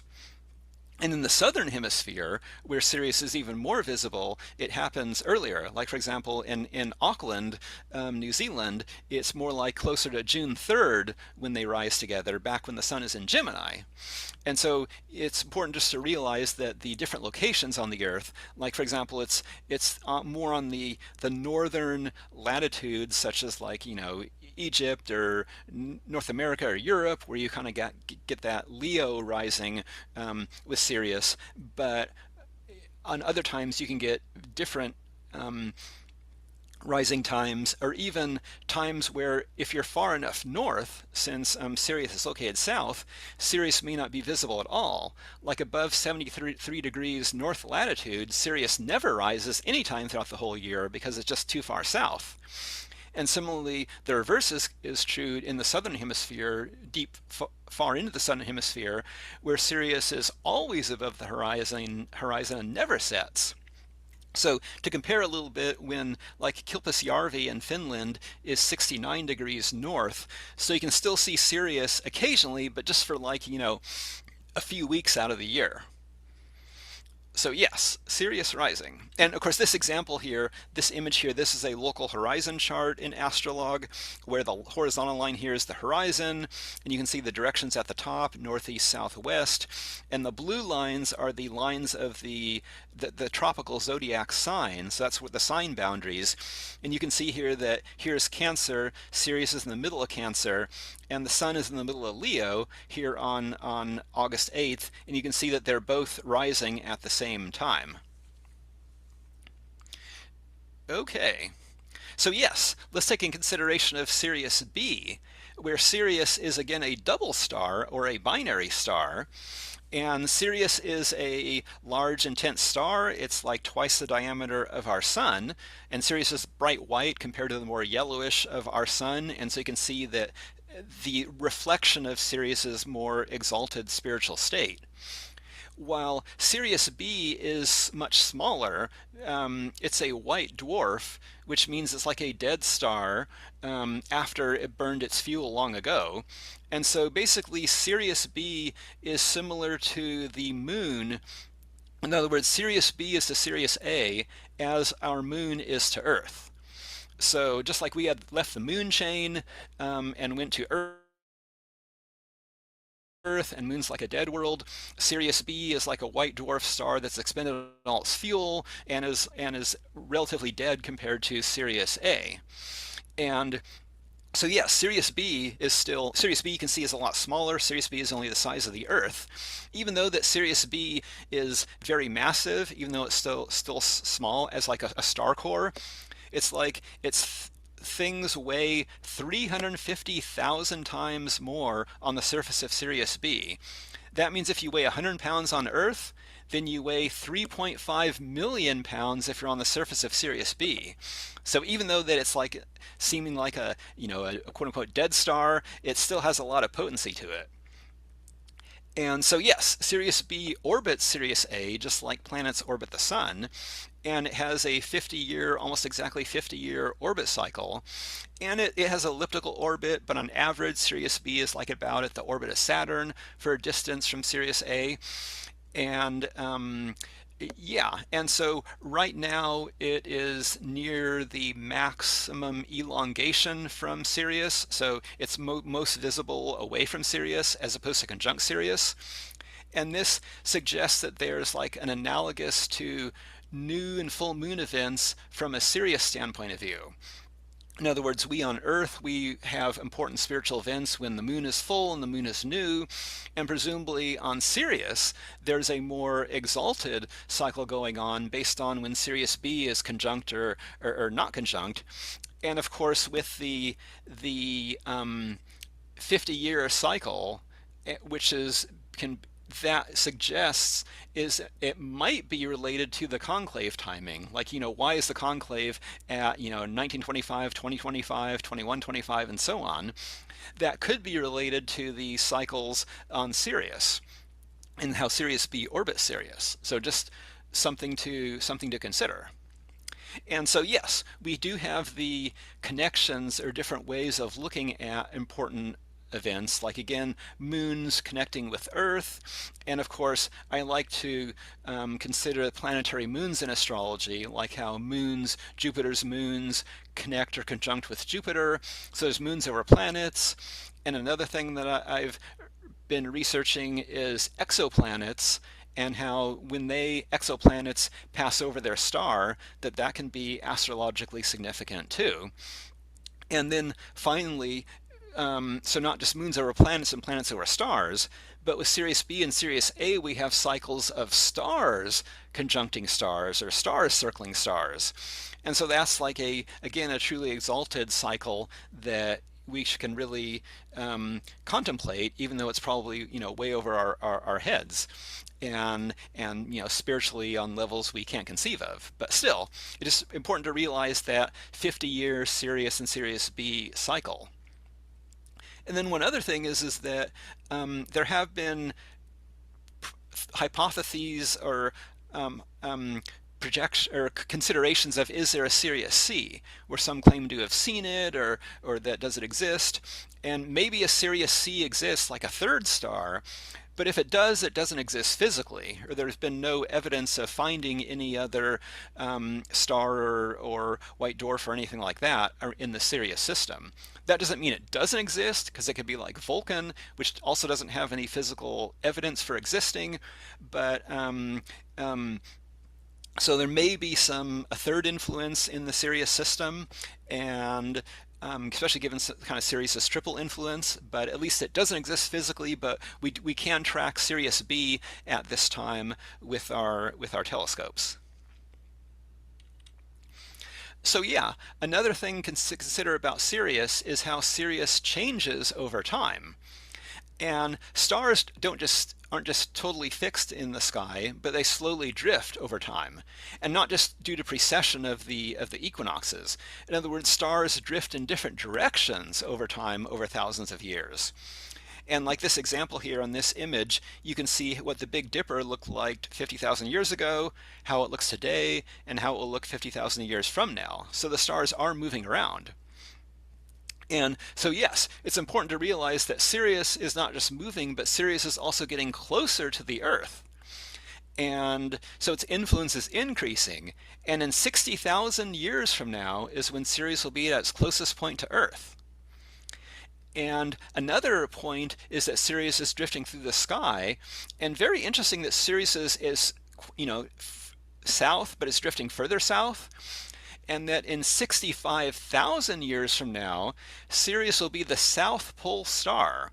I mean, really accurately, like just 1 degree away from the pole, the South Pole. And so just like Polaris is a North Star, but eventually like a different star will be the North Pole star, but eventually Sirius will be the South Pole star, which will be interesting to have the brightest star in the sky at the South Pole. And so that's very interesting. And Sirius will remain the brightest star for the next 200,000 years until until Sirius eventually starts moving away from the Earth and gets dimmer. But for the next 200,000 years, Sirius will be the brightest star in the sky.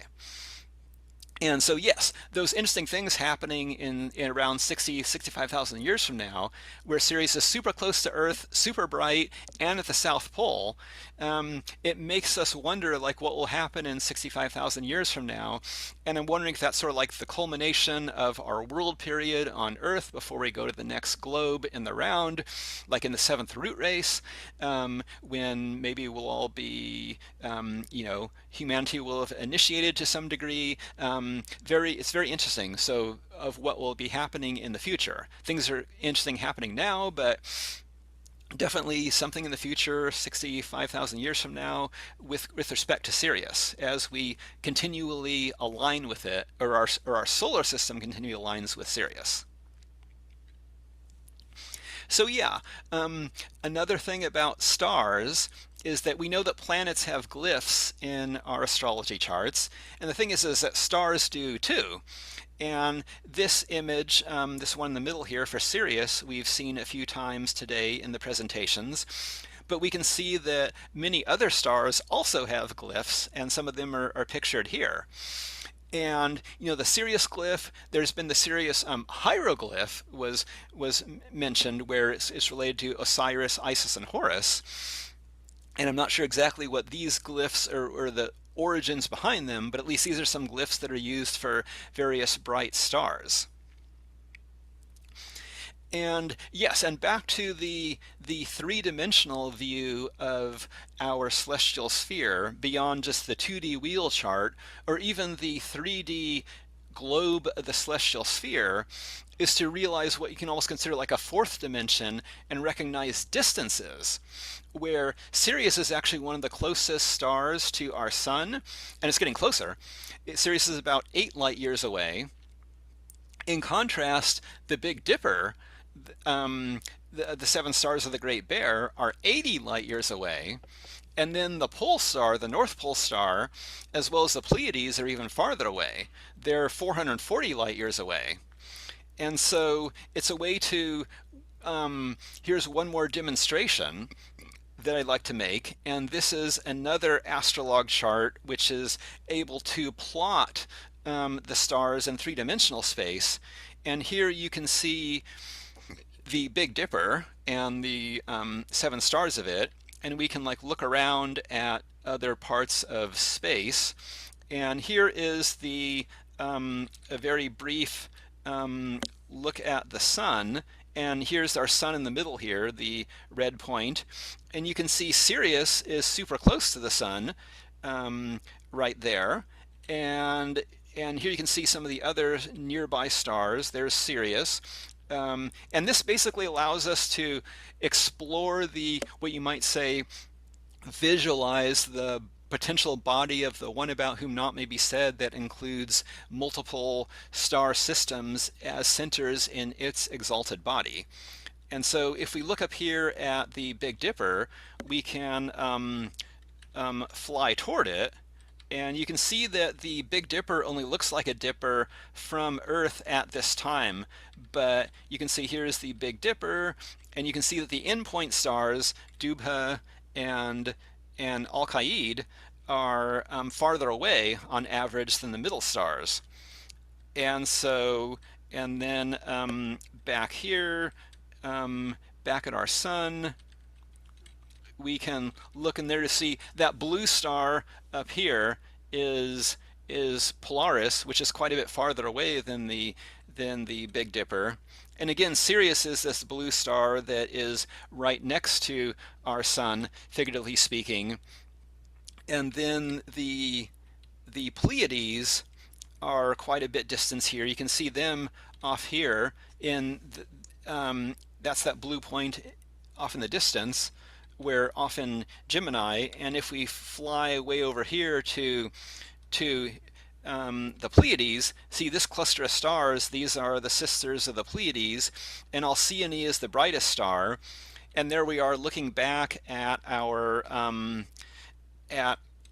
local part of the galaxy where we are. And interestingly, there's some there's potential constellations that only exist from other locations. Like right here, there's like a line of stars that's only visible from the Pleiades. So it just shows some of those interesting energies that exist celestially. And so yes, this is a way to visualize not just Sirius, but also the Big Dipper or Great Bear and the Pleiades and their connection with our sun. Here we are back at our sun and our elder sibling Sirius, and that just a fun thing to visualize, not just a 3D visualization of our local part of the galaxy, in addition to like just looking at the celestial sphere, ignoring distance, or looking at a two-dimensional wheel chart, which plays in the role it plays for a more simple look at the energies. Oh, and also one more point about the interesting astrology right now is that the star Rigel in Orion is right on the Scorpio-Sagittarius boundary, and including Rigel creates a complete grand sextile. And so that's one more thing to look at for the energy that kind of completes the grand sextile and creates the two grand trines and the 3 mystic rectangles and basically the 6 simultaneously envelopes. So yes, there we go. And let me get back to my slide here. And with that concludes this presentation. So thank you very much. And again, many blessings for the Leo Sirius Festival. Thank you.